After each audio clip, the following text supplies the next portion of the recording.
All right, this is Sport FM. Time now is 12 minutes after 11. Of course, you're listening to the Breakpoint. My name is Kwanya Joshua. Yes, and this is Hilda Chepto. Yes. Yes. Sasa wewe ni itabidi nikuongeze. Itabidi muongeze kidogo. Yeah, important. Yes. Yes. We promised you earlier on that today we are going to host talk about esports. And I like the fact that this is now the fourth time. Or maybe fifth time we're talking about esports here. Yeah, we had and several guests. Each and every time. Yeah. We talk about esports here. We get a guest from talk about esports. We always get a new thing.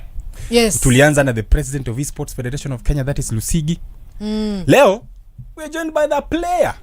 Yes. Who travel all the way. Nyinyi mkikaa huko mlikuwa mnaocha AFCON mnalia siji Senegal nini. Yeah, there was another tournament happening within the Casablanca. AFCON. Yes. With the Epo Casablanca. Yes. And now we are joined in studio by Hannington Kiplagat.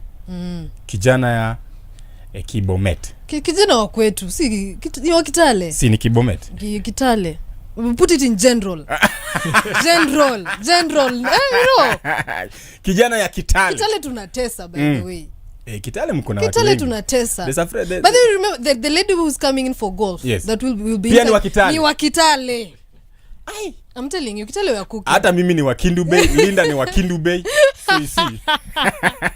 Yes, of course, karibu sana Hannington. Asante. Yeah, good to see you. First of all, karibu sana Sport FM, the only station tunabonga tu mambo ya sports all time. Now, I don't know, for our listener who is just joining us right about now na shangaa, Hannington ni nani? Just give us a bio ya Hannington.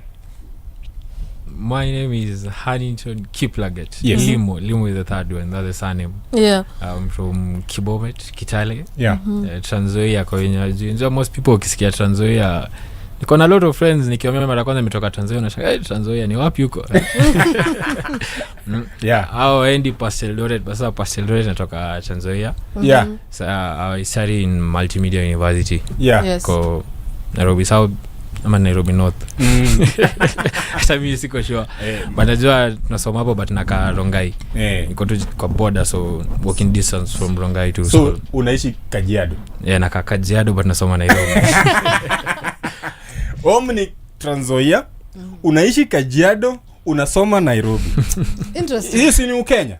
Very. Sindio? Kabisa. And of course, something interesting as we continue the conversation, you said you are in uni. Yeah. I would just love to know how your journey began in terms of, for the love esports. Yeah. Yes, and that is basically e-football. Ulianzaje? Nilianza back in I first started playing the game back in 2020, late 2020. Then kuingia corona, so I think corona hapo ndio I had enough time to like kujua game vizuri. Mostly nilikuwa nacheza, I used to do cubing, Rubik's Cube hizo. Hizo nilikuwa pattern recognition nini, so time ilikuwa turn, so hizo nilikuwa na deal nazo. Sasa football nilikuwa introduced na my cousin. Though yes squeezy achezi ama anacheza, but sasa yeye ndiye aliniintroduce. Sijui alitoa wapi, alikuja tu siku moja tumekaa kwa nyumba and like, hey, Chebu, download this game tuone. Yeah. Then so we started playing, that was PES 20 kisha. Sasa PES 21 ndio tuliingia fully. Yeah.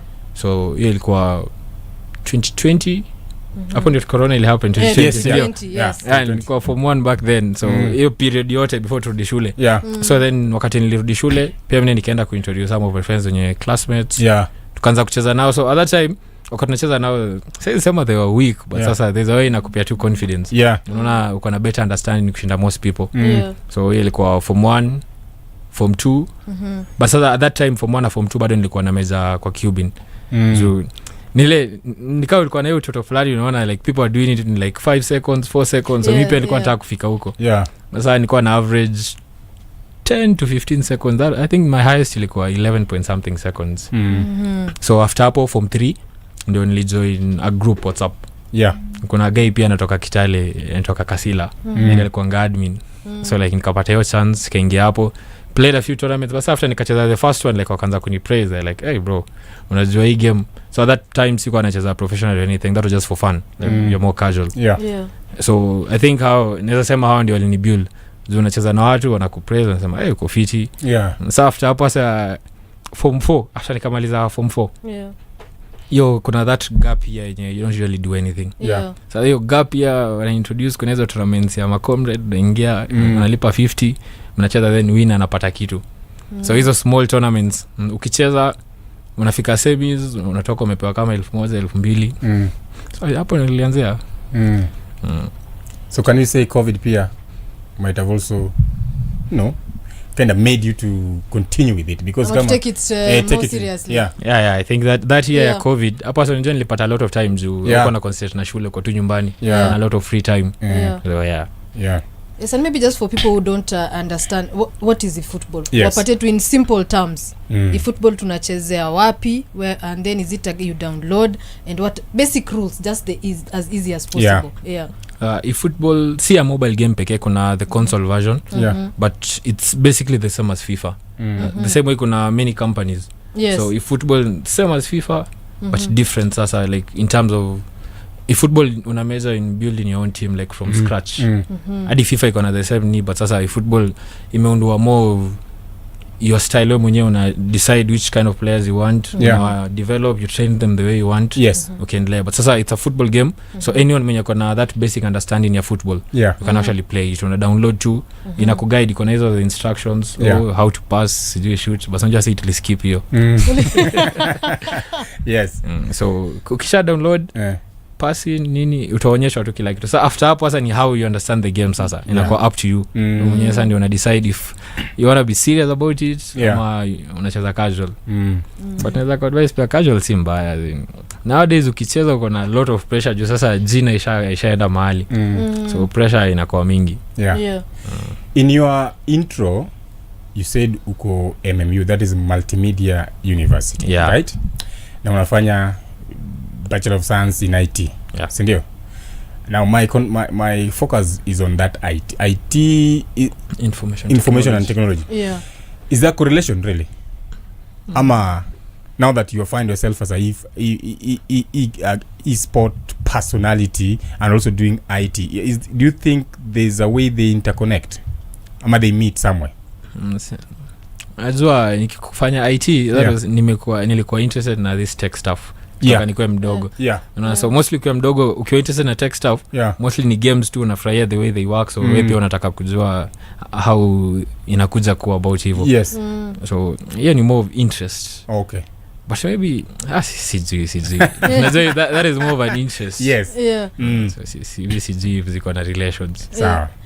Yes, and of course now you got now the opportunity to participate in different tournaments sasa. Now of course apart from venye ulianza, so give us some of the key tournaments that you participated in and of course we culminate to Morocco. Yes, how did that journey begin? My journey began when I was in first year. Nilicheza season 2 ya the Kenya University Esports Ranking. That was my first ever tournament actually. Nilicheza yenye the finals ilikuwa inakuwa required ikuwe physical.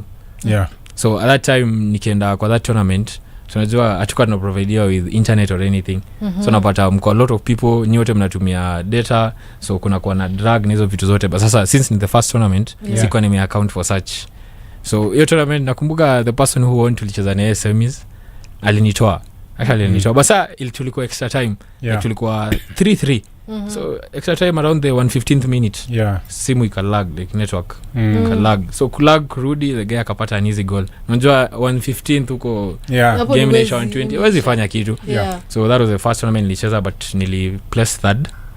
Then sasa kwa na season 3 ya kwa sasa hiyo sasa ndio nilishinda fully juu tulianzia shule tulikuwa how many people juu nilikuwa multimedia that time create a group at least tupate more people wenye wana participate. Unajua the first one watu wako wanajua solo register 4 tukaenda tu directly kucheza mbele.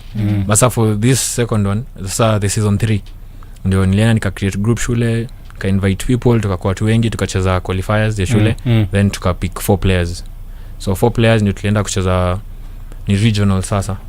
Nairobi basa Nairobi ilikuwa divided into 2 juu wote walikuwa wengi. So kuna the south na the north. So hiyo nika qualify ilikuwa nachukua number 1 na 2. So nilikuwa first hapo kachukua number 1 na 2 tukapata na finals. Finals ilikuwa in ya Ruiru Zitech. Zitech. So finals actually nilicheza games ngapi siwezi kumbuka the number of games but haikuwa rahisi. Yeah. Zo tumeketi nyote mko hapa but this time nilikuwa prepared, nilikuwa najua last time network ilikuwa inasumbua. This time sasa kukuja tuka complain about the network, tukapewa wifi ya kuchezea. Njua wifi is actually better than data in terms of latency. Njua latency ni your communication between wewe kufinya input na the system kuregister umefinya a specific input. So tukapewa wifi, so ilikuwa better kwa game zote. I think nilishinda game zote. The only one nili lose ilikuwa tulikuwa nacheza na losers bracket. So if you tunaanzia juu ukilose you go to the losers bracket, so kuna second chance. So mimi nilistick kuko kwa winners bracket all through. So semi final 1 I played against a guy from Kisumu, nimesahau the name.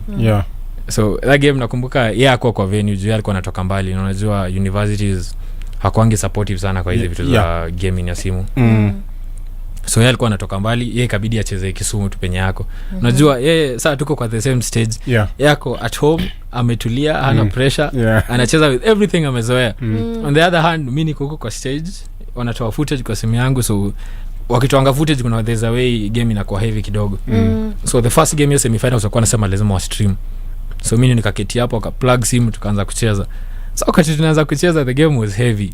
Basa ile umekaa hapo, sitaki kusema juu itaonekana maybe mtu ameanza kufunga unatoa tu excuses. So the guy alinipiga like 5-1. That's the semi final, but sasa ni best of 3. So after me piga like 5 goals nikapata moja ikakuwa 5-1.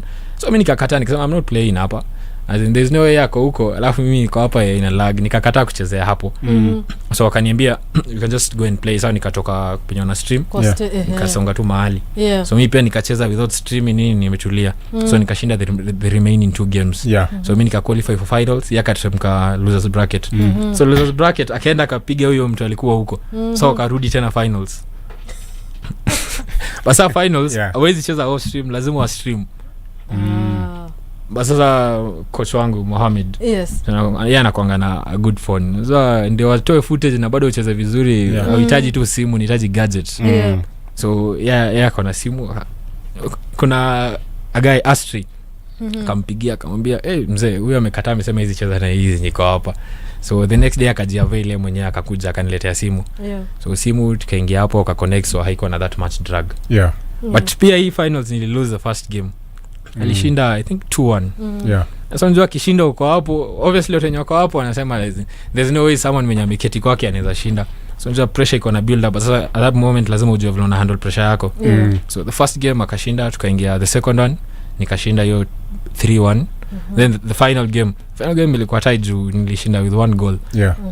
So nikashinda hivyo that finals ilikuwa ya kwea. Then kulikuwa na hiyo sa the Kenyan Cup. Ilikuwa physical tournament KCB Ruaraka. Hiyo pele kwa ngumba. Sasa unajua at that time mimi nishajua mambo ya network.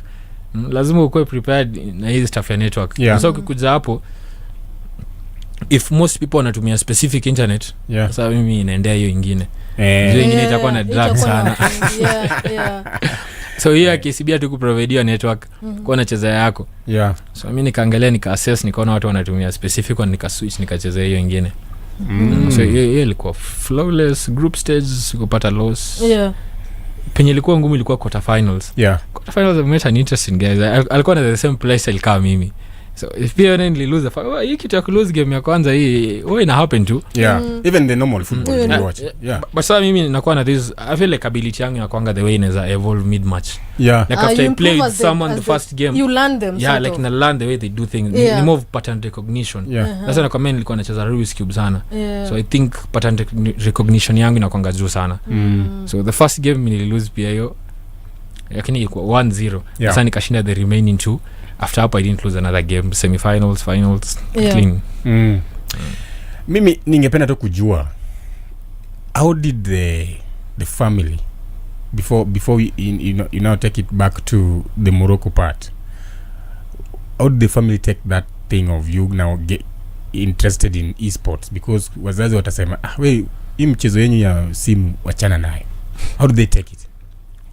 siwezi sema wazazi walikuwa wanajua at first juu nile hadi ukimwambia nika ana brush off anaona this is just something you're doing that extra stuff mtu unafanya so most of the time nilikuwa naongea na mama hadi nikiwa tournaments ile nitampigia nimwambie niko mahali asema wewe cheza juu yeye hakuwa anajua so hadi wakati hii stuff ya Morocco ilifika yeye alikuwa anaona mimi ni mtu tu na kazi ni hiyo simu unajua wanasemanga simu tu juu nikiwa nyumbani ile atakuita basi unajua it's online hawezi pause sijui nini so wewe unacheza hapo akuite uangalie hivi mnaweza kosana kidogo juu anaona anakuita wewe ukuji na uko kwangu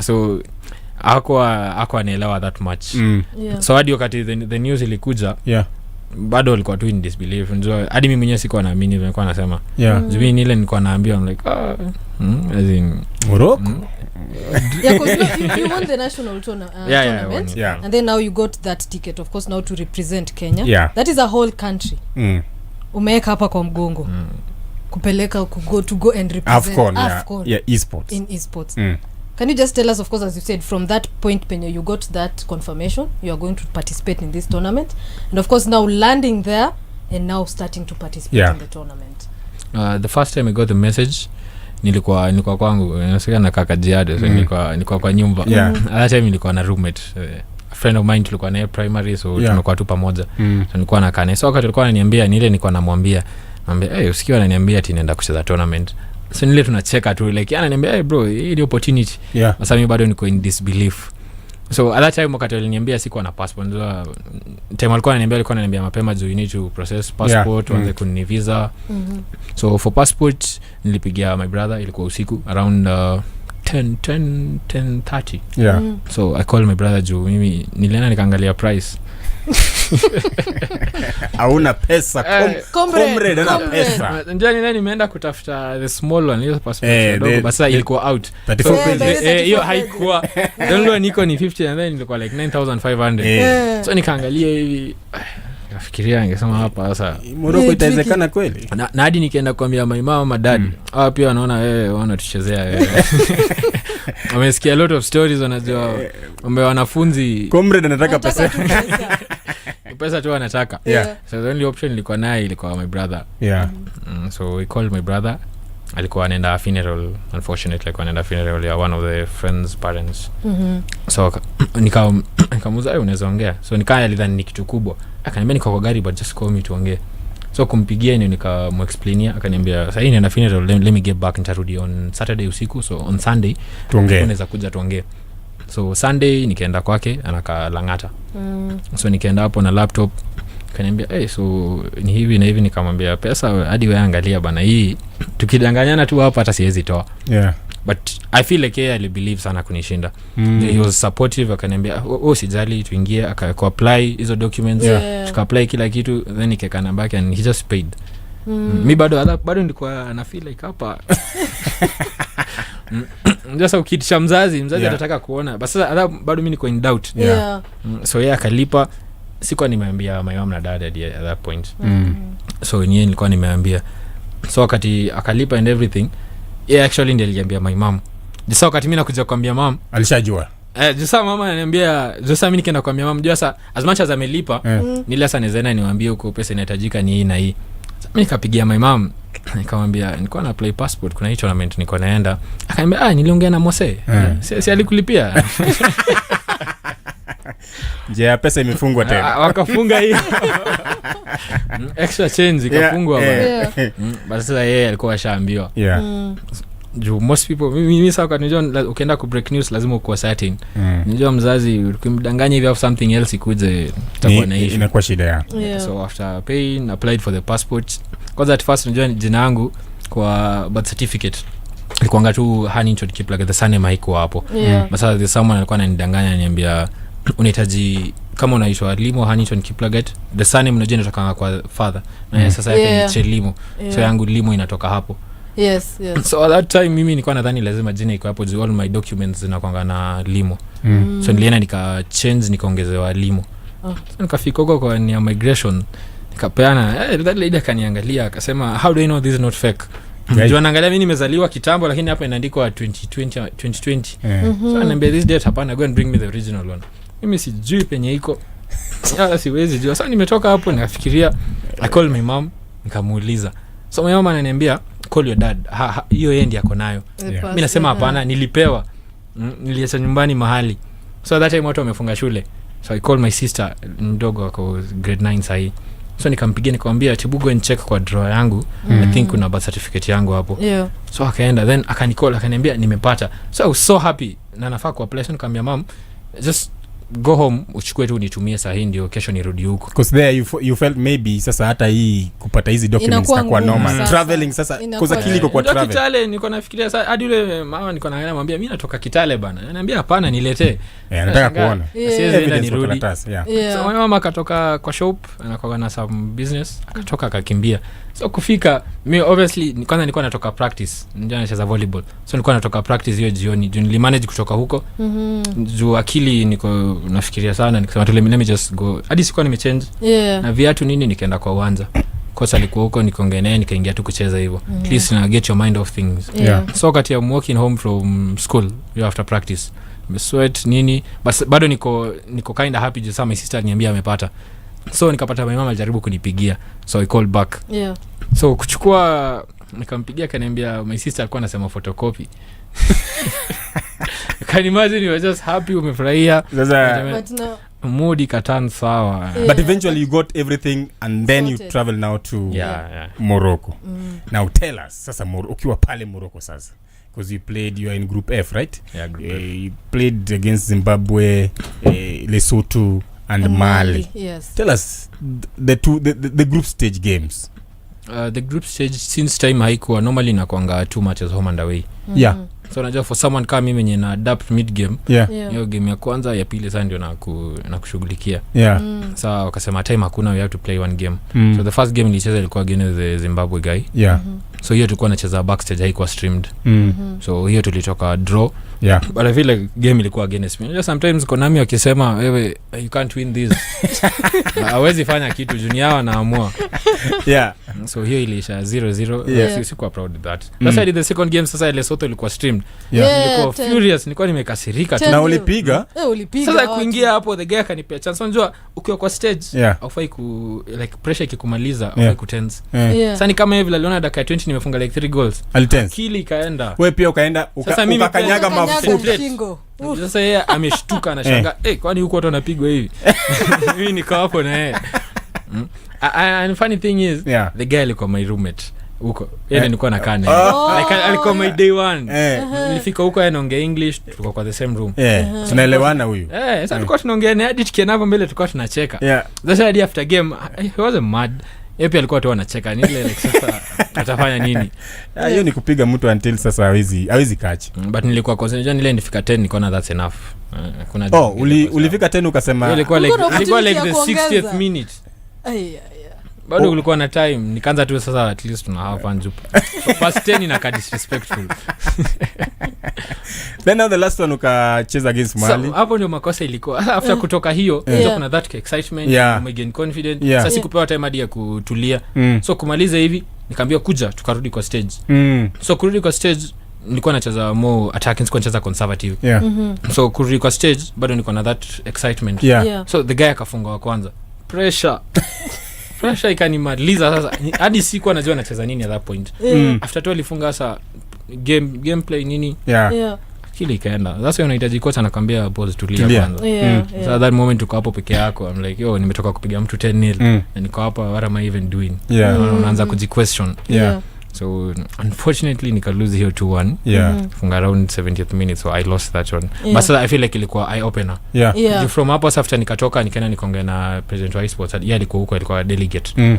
So nikafika hapo akaniambia tulia, like these things happen, ni wewe you are kind of excited hivi so at least anakupea some pointers.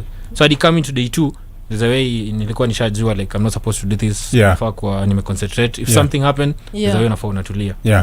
Last 16 ukakutana na mtu wa Ghana. Ghana, right? Hiyo pia tulicheza off stream. But hiyo nilishinda the first game. Ndio ilikuwa best of 3 sasa.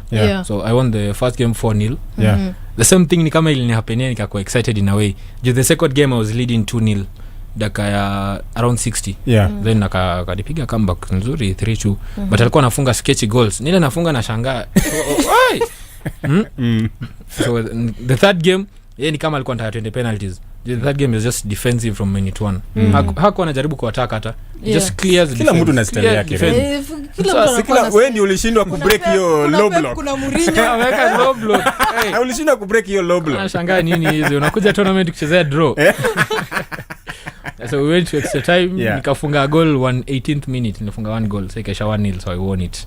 So tukaenda kupatana na Morocco. Now the guy from Morocco now. Because I think he's the highly ranked. I think he's number 1. Senior anasema he was the best in Africa. Represent Africa kwa FIFA last year World Cup ya football. Now how was that experience? Honestly, kusema ukweli, sikuwa nimeshtuka or anything. Na sikuwa na expect to lose. That's the funny thing. Hadi nikienda hapo mbele I was just confident najua zini. Kwa hii stage ni mimi na yeye tu. So nilikuwa najua hapa sikuwa there's a way you expect someone mwenye anacheza vizuri, there's a way wanacheza. Kama mimi challenge yangu inakuwa kucheza against people wenye hawajui kucheza. Just so unajua mtu hajui kucheza, hafuati patterns, anafanya some unpredictable stuff. So wakati naenda kucheza na someone who knows how to play, najua tu hapa chance iko. Hii ni 50-50. Either chukue ama nichukue. So playing against him 2-2 akapata a free kick like around 78th minute. Au kuweka wall fit. Hiyo unajua free kick ya football inakuwa sketchy. Mtu akipiga short pass hapo anapiga tu through ball hivi, kuna vile AI inakuwa na some glitch. So hadi mimi nikipata the same situation, leo unafunga 10 out of 10. So hadi nilikuwa najua hapa nikeka ultra defense, nikajaribu nikasimamisha hadi player hapo nasema ni moja tu. Akachukua akafunga. So ikaisha 3-2. Second game nilimlemea. Juu first half I was leading 2-1. Then connection ikapotea. Sijui mbona ilifanyika but ilipotea. But I guess alikuwa ameturn red. Kwa mbaya. Kuna mangana ni kama turn purple. So I guess yeye pia alikuwa na pressure. Ndio unashangaa. Mimi ni champion wa Africa and some guy hapa akanipeleka so internet ikapotea for like 30-40 minutes. But si kila mtu surprisingly ni yetu tu yenye tuko hapo mbele. Vile mlikuwa kwa stage. Wenye wanachezea huko back sio kwa vizuri. Hadi mimi sikuelewa lakini najua ni Africa so. Kapotea for like 40 minutes. So wakati tulirudi we played the second half so nilikuwa na lead 2-1. Hiyo nilikuwa nimemblemea juu so najua yeye what I noticed sasa nili notice after amenifanyia let me just continue first. So hiyo nilishinda 4-3. That game 4-3. So the third game tunajua kuna hiyo pause tulipewa hapo like wakati network ilipotea. So I feel like alienda ka discuss wakajua vile wana deal na mimi. So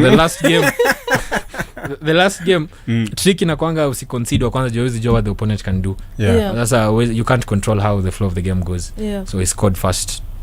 So after scoring first unajua niko pressure inaanza kubuild but sasa nimetulia tu. So after scoring first kaanza kupass huko nyuma so nikaanza kupress. Then so unajua wakati you are pressing players wako wana move. So akapata aka slip ball nyuma. Kanipiga counter nikamtackle huko kwa penalty box. Though nile alishoot na nikatackle. So like nilikuwa nataka kucover the far post. So kutackle akapiga nje but sasa nikapita na player wake. So he got a penalty. So after akascore the penalty ilikuwa 35th minute. From hapo sikushika mpira. Ilikuwa tu full back keeper. fullback keeper. The whole game. I watched that game. That year ya Morocco hiyo. Because now because it was best of 3. Now the third the third leg. The way he was playing. Ndio tulikuwa tunasema hapa hivi haram ball. No, but why do you call that? Why do you call it haram yet? Ni style yake. Ndio nasema it's a style. People play different. Unajua nilikuwa nimeketi hapo then nasikia the commentators. Unajua as much as nilikuwa nimevaa pods nimeweka full music ndio at least is distraction za nje zikisui. Sasa nilikuwa nasikia the commentator anasema position football. That was not position. I know position football. That was not position football. Do you know football is more computer is a way ina control players. Una control player mmoja. Sasa akipiga kwa the fullback AI inasongesha the whole team wanasonga to that side. Yes, a fullback wake mwingine ako ametulia. Unajua this someone who knows ball. So hadi nikienda kumpressure afu niende kummark the other person hata release ball. Atangoja hadi nimpe pressure. So nikimpressure na switch to the other fullback. I like that style. Ukienda kwa the anarudishia keeper. Sasa because I think even you assume you are the one in that position you are leading. I would never do that. But you would come with a different tactic, right? Sasa tactics zangu ni wakati na lead najua uko na pressure so mimi naendelea kuongeza zingine. But sasa yeye the moment anajua ana lead yeye ana pressure so ni fullback keeper fullback. CB but sasa unajua that hiyo pia sasa ni ina come with experience. Na sasa mimi nilikuwa na that high expectations. Sikuwa natarajia mtu anacheza high hivyo atafanya hivyo. So sikuwa prepared in a way so I blame myself on that. So I think think even from that now you get lessons. You've Maybe learned. ukipata- Yeah, so I learn najua if something Yeah. happens nafaa kuwa na an S up my sleeve. Najua if someone starts doing this junior nimetoka hapo then my friends wanaanza kuniambia mtu akifanya hivyo nafaa kufanya hivyo nafaa kufanya hivyo basi ishapita. Ishaipita, Yeah, yeah. yeah. Then you left the tournament from the last 8, that is the quarter Yeah, finals. that is the last stage. Yeah. Generally, how was the experience now? Generally, It was a nice Did you love it? experience. I would have loved it kama ningeshinda ingekuwa na different feeling. yeah, Zunile unajua wenye walitoka day 1 yeah. sasa hiyo day 2 after tumeenda kwa event wanaenda ku explore the place. Yeah. Sasa sisi bado tuko locked in. Mko kazini. Well, ilikuwa a nice experience though, ilikuwa cold. Yeah, Alafu ni kama tulikuwa kind of unlucky. Juu sasa after that tournament day 2 yeah. maybe tungetembea usiku na the next day mvua ikanyesha usiku. And then, yeah, it was raining by then, Yeah, so unalala nikisema acha tuamke asubuhi tuende tutembee. Asubuhi mvua pia ikanyesha. Mm. So I didn't get the you chance to didn't explore yeah, you didn't the place. explore the Yeah. place. Juu it's already cold alafu it's raining so huwezi you can't do risk anything. nje. Yeah. Absolutely. Because you're still in school really. Yeah. Mi nataka tu nijua balancing this and school. Na kwanza course unafanya hii IT haikwangi rahisi. How do you balance it? It's hard juu unajua I have volleyball pia. Yes. Volleyball niko na practice every day from 4 to 7. Sasa wewe Three unacheza hours unacheza iko- for- vile for umesema the school. sasa. Yeah, for the school.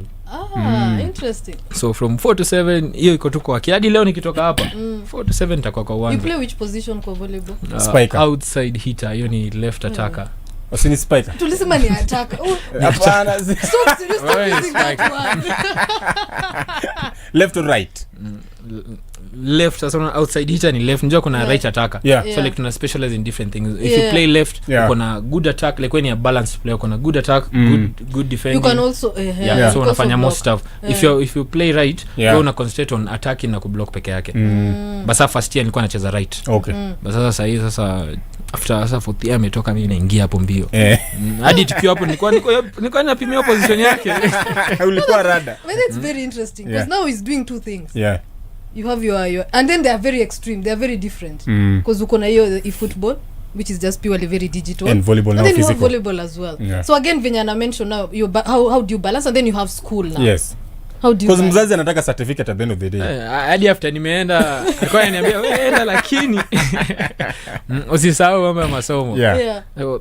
Kubalance ni the way sasa time ya run if mostly unapata niko na like 2 or 3 classes but I feel like second year imekuwa lenient. Yeah. Unajua kama last year walikuwa na strike so at least unapata uko na sometime atan. Yeah. Sasa nakuwa nikiwa first year niko na like 3 classes Monday, Tuesday, Wednesday and Thursday. Yeah. So like 3 classes after Friday niko na kama 2. So those are a lot of classes. Yeah. So unapata nikiamka asubuhi I have to wake up at around 6. So niamke ni prepare have some breakfast Yeah. niende class. Unapata leka anasema yeye class yake ni 7:30 juu inakuwa imeandikwa from 7 to 10. So Yeah. ni ile mna discuss na leka na eka suitable time. So anasema mimi napea 30 minutes so yeye ndakakuwa hapo 7:30. So unafaa uamke mapema Yeah. the whole day Yeah. struggle na lectures umekaa tu hapo kusikiza uandike then jioni after umetoka nafaa kwenda practice from 4 to 7 Oh, that is now for Volleyball. volleyball Yeah. sasa. Yeah. Na at the other hand kuna hizi tournaments niko nacheza the online ones. Unajua ukiwa comrade pia unaweka 50 yako mahali instead of betting hizo vitu zingine. Mimi sasa naweka 50 yangu hapo, unajua hii ni skill. Hawezi kuja hii si muhindi atafanya mambo yake. Yeah. This is my skill sasa. So unapata kuna tournaments kama 2 au 3 niko nacheza. So tournaments unapata uko na 2 games a day. Yeah. So niko na 2 games kwa hii, 2 games kwa hii, 2 games kwa hii. Yeah. Na ndio ucheze like 2 games na ni 10 hizi kinachezangu kuna kwa like 10 minutes. Yeah. So 10 minutes unahitaji like 45 minutes to 1 hour kumaliza na one opponent. So nikipiga hizo games I need like 2 to 3 hours Yeah. nimalize na hizo. So nifikia kwa nyumba at around 7, Yeah. take a shower, nipike, nikule, hiyo ni around 9. Maisha ya comrade. So from 9 hiyo Yeah. Yeah. naongeza 3 hours yangu up to around 12. So nafaa kucheza hizo games kwa hiyo span. Yeah. So ikifika 12 umechoka, you go to sleep. Absolutely. So una a lot of social life. Yeah. Una concentrate shule, training kwa nyumba. Yeah. Yeah. Na weekends niko na tournament hizo za volleyball. Yeah. Juadi hiyo ya Kwea Yeah. ilikuwa on a weekend na tulikuwa na an important game actually. hiyo weekend. Suddenly nilikuwa na contemplate whether nafaa kwenda kucheza hii tournament ama nibaki shule nicheze volleyball. Unajua at the same time there's a way coach ana speak highly of you, so huwezi taka kumdisappoint pia. So nile that week nilikuwa naongea na Moso, sinanga a lot of friends but the few that I have. Nilikuwa nawapiga nauliza seeking advice. Unaona aje hapa like niko na this tournament, najua nikienda nitashinda. But at the same time niko na volleyball. So hadi nilikuwa naongea na captain wa team juu nakonga assistant. Nilikuwa naongea na mchape. Tulikuwa na game important hapa, but at the same time there's something else I'm doing. So najaribu pala nijue vile kutafanyika. Then around Wednesday hapo games hizo za volleyball zikakuwa postponed. Yetu wakatuambia yetu wametupostponia. So nikapata chance ya kwenda kucheza hii nyingine. God works in different ways really. Right? And let me ask, esports ama e-gaming, like what you played, the e-football, is it mental ama technical? It depends. Sasa if you're doing it casually, technical too, if you're doing it casually. But say if you are going to the pro series, hapo sasa unahitaji kuwa na high mental, sijui inaitwa nini. Unafaa kuwa like ufai kuwa easily distracted ama kuwa frustrated. Unafaa kujua how to handle yourself. But sasa unaona kama ungeniuliza like 3-4 years ago, nikwambia ni more casual, una enjoy game, just playing, you don't care whether you lose or win, you're just having fun. Hadi ukiangalia my play style wakati I'm not playing sasa tournaments, na kwangana some live 1 or 2 napatanga time, just kupata time watu wezi elewa. Nakwambia kuja tuone vile unacheza juu wana enjoy the way you play. Basa njoo pia kupata hiyo time ni ngumu. Basa the time nikipata mara moja, at least naingia hapo na play casually, sasa enjoy myself. Njoo pia ukiconcentrate sana on winning, mentally utakuwa sawa. Hiyo pressure ni mingi. Juu wewe kila time uko set on winning. So lazima uset time aside sasa wewe nyewe have fun. Yes, and you've talked a lot by there about pressure. I just love to know, how do you deal you personally? Kila mtu ana dealing in a pressure differently. But you sir as Hannington, kama sasa tuseme ile kama Morocco, or maybe eventually again you get a bigger stage. How do you deal with the pressure that comes with it? Nikiwa Kenya the easy tournaments nimecheza hapa. Hiyo pressure haikuwa that much. Juu sikuwa navaa pods, nilikuwa naona watu wanavaa pods, wanavaa sijui nini. So nikiwa huko mimi natulia tu na pause, take deep breaths, naendelea. Sasa kufika huko I try that but haiko ina work. I mean pressure, pressure ni mingi. So after nikaenda that quarter final nilikuwa nimevaa pods. And then nimeka pods, the type of songs I love, afu najaza volume, afu na plug both ears. So ni mimi, muziki na game. So at least kama akili yako you're trying to listen to some songs and unajua there's a way unaweza sing along ama you hum to it, nasaidia ku relieve that brain, utakuwa na concentrate sana. So pia unapata unacheza your best game. So mimi nikiona pressure na kunywa tu maji. Pia maji nilikuwa naweka whole liter basa kwenda hapo mbele. The guys were saying hizi ziko branded, hawezi enda naye. By the ukikuwa kwa stage it's very strict. Nikapewa some small ball too. So after the first game nikapiga kwanza ikaisha. Esports, do you guys have coaches ama managers? Tuko na coaches. Did you go with one? No, I didn't get a chance to go with one. So unajua the tickets ni expensive. Hao ni kama walikuwa na cater for the delegate na the player. So watu kupata chance ya kuwa na coach. But apart from just that, kuna coach mwenye you work with? Kuna coach you work with. Ni more way, as much as una concentrate on the plays and everything, you need someone mwenye sana anaangalia from ni kama a third eye. Unaona ukiwa unacheza kwa tournament, pressure wewe utakuwa tu una concentrate on the game. But a coach is someone yeye anaangalia from a third perspective. So yeye akiwatch anaweza kwambia you're doing this instead of doing that, anakwambia easy game yako, you know, like anakupea those tactical plays. The same way nilikuwa nasema kama hiyo ya Morocco, coach anacheza the same play style, basa je niambia nini namsumbuanga kwa hiyo play style. Unaona, so time kai hiyo angekwambia mimi nikicheza hivyo mtu ananisumbuanga na kuwa ameka hivi na hivi, you know, so ni more of pointers. That's very nice to hear. After leaving the tournament in the quarterfinals, what is that one area that you think that should improve should you get another tournament of the caliber of African Championship? What area do you think individually you can improve going forward?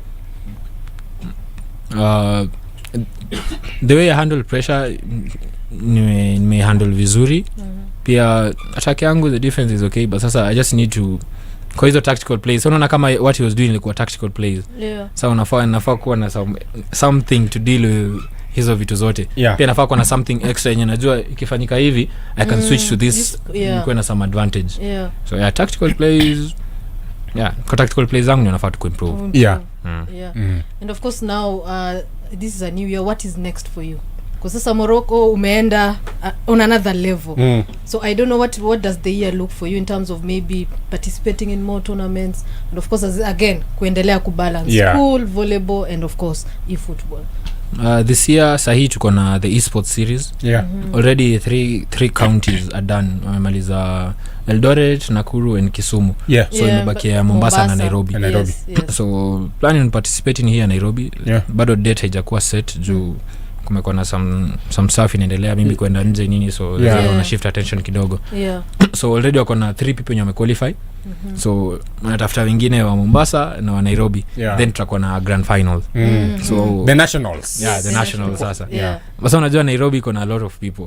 Someone from Eldoret I don't think ata meet the same people wenye tunapata nao hapa Nairobi. So Nairobi people from different races like watu wengi. So pia kuna different plays kila kitu. So hapo itakuwa challenging, but sasa I have to qualify, unaona. So ukiqualify hiyo tutaenda finals, tupatane sasa nationals. But the funny thing is national the person ameshinda ya Eldoret najuana naye, but sasa kuna another person ameshinda from Kisumu. He's a friend of mine. Hadi nikienda huko he was the one nilikuwa nacheza naye. Tulikuwa na similar play style, tukicheza pamoja sasa ni lucky na tuseparate. Tayari naona amequalify sasa. Competitive and interesting by the way if you manage to basa ni hadi tukiongea naye kuna banta. Namwambia mimi nayo ukiniachilia nitakunyoa. Yeye aninyoe ama nimnyoe. But sasa yeye already amequalify, so mimi bado niko na the qualification. You need to go through the qualifications. Sasa hopefully kuna na the World Cup ya e-football. Sasa hiyo ni federation ya Kenya Sports inafaa ku register. So if what register for that iko in December. If you register for that, I think the person mwenye atashinda sa these nationals yenye nakuja will represent the country now. Hopefully itakuwa ni kijana Kibomet. As much as inasawa ni mimi pia if my friend gets it nakwambia sasa kwa akili yangu hadi mtu akiniuliza kama sitashinda let him win.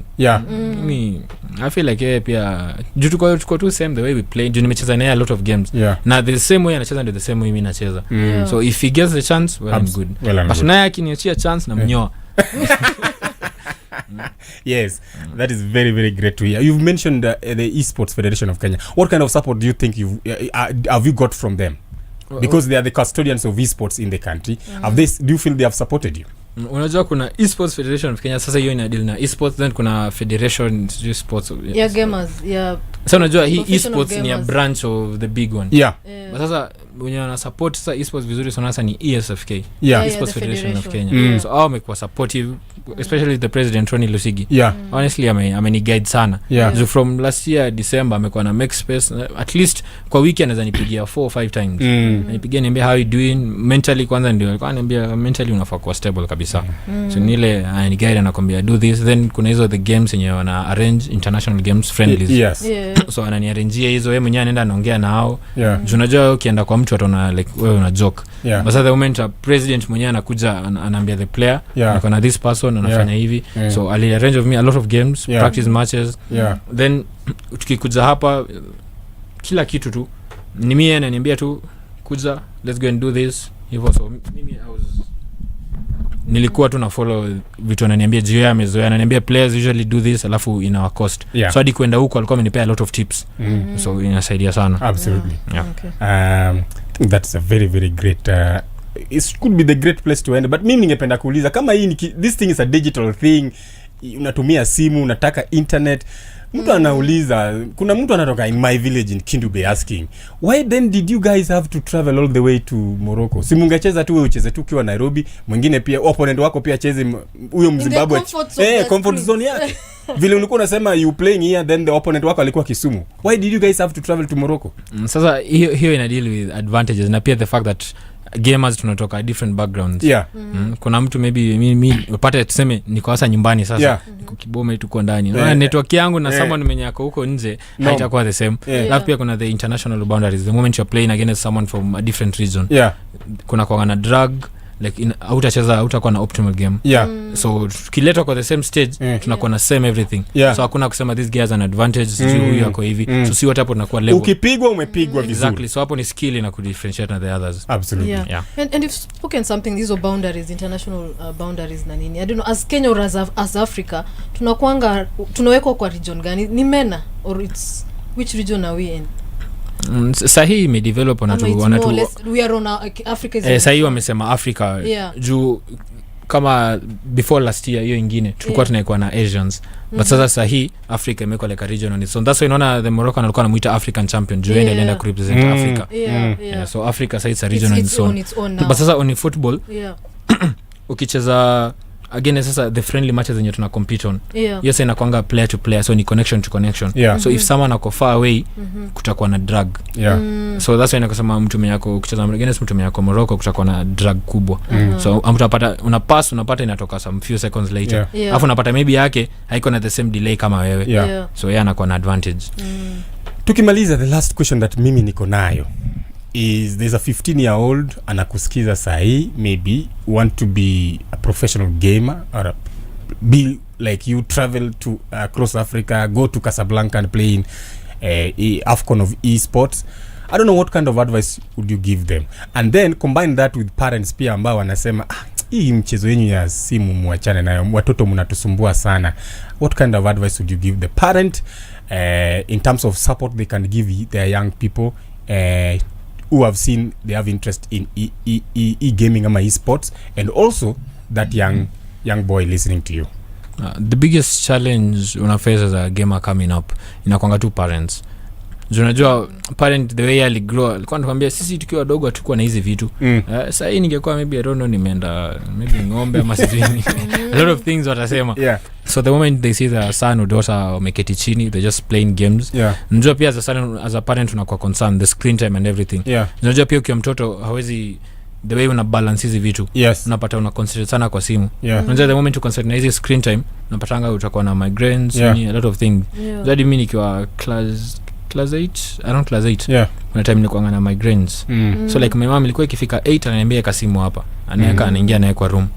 Then kesho akitoka ndiye anaitoa. So napata time natumia iko limited, of which inasaidia pia unajua kubalance. Wewe as a kid nikiingia naye kwa room hadi asubuhi unalala. Kwa jiambia nikienda nyumbani nitalala, njoo umetoka shule mko na amka asubuhi. Sasa ukifika nyumbani tena simu ndio hiyo. So napata na there's an unbalance. Sasa ukienda shule umechoka kushinda vile ulienda nyumbani. Absolutely. But sasa mzazi pia yeye ana kubalance. But so for the parents nile tu wanafaa kuelewa sasa hii things are going digital. Kuna a lot of opportunities kwa simu. As much as the child atakuwa na concentrate na simu, haimaanishi na neglect masomo. Unaona kama sasa hii bado niko na volleyball, so I'm doing a lot of things but niko na the balance na masomo yangu juu at the end of the day masomo ni important. So it's just something extra you're doing. So for the student child say 15-year-old, wewe concentrate on your studies pia usineglect. As much as you're playing ukuwe na suitable way ya kutransit from gaming na your personal life na pia studies. For the parents una encourage you should encourage them to continue na hii kitu. Inakupeleka mbali, you get to travel. Kama mimi sikuwa nimaipa na ndege. My first time passport. Hata sikuwa na passport. Naona my first time going out sasa nilipa na ndege. Actually nilienda to Qatar kwanza. Doha, then nikachukua nyingine. Those are 2 flights for first time. Na kurudi zingine 2. Nice opportunity. Which is very good. Kama ingekuwa ni esports mimi hadi sikuwa nafikiria kwa play passport. Haiko kwa akili yangu sana na play passport naenda wapi. Now you have it and hopefully I think opportunities more come. Pages ziko mingi lazima I must get my money's worth. Pages ni 50, hiyo ni more. I must get my money's worth. Thank you so much Annington for coming. By the way, wish you all the best to party all other competitions. Participate, keep winning. And we'll keep following by the way your journey as well. Thank you so much. That has been Annington Kiplagat, of course, kijana ya Kibomet. Aliniambia off-air tukianza show that Kibomet is not a village. It is just 5 minutes from Kitale town. So tuseme tu Kibomet is within the metropolitan of Kitale. Ni karibu. Walking distance. Na shule tu hapo. Ukitoka tu kidogo hivi uko town. Thank you so much. That has been our conversations in regards to esports. Hopefully you've learned 1 or 2 things and we'll continue talking about esports here on Sport FM.